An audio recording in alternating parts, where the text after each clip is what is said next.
Hello and welcome. Let's quickly go through how to create a Facebook page.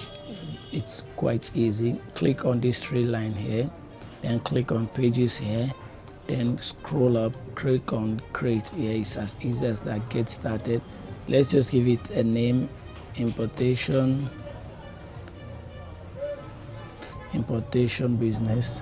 Next, then what you need to do now is to select a category for it. Let me just select this. You can just type in anything you want and it will bring the categories that best suits what you selected. You understand? So let's see, this is it. Okay, let's select this, and then next, once you click on next, it will ask you for address. I don't want to give it, so I select this. Next, I select this. Next, then give it a profile pics if you want to, but I don't want to now, so just click on done, and voila, that's all. We're done with creating a Facebook business page. So thank you and see you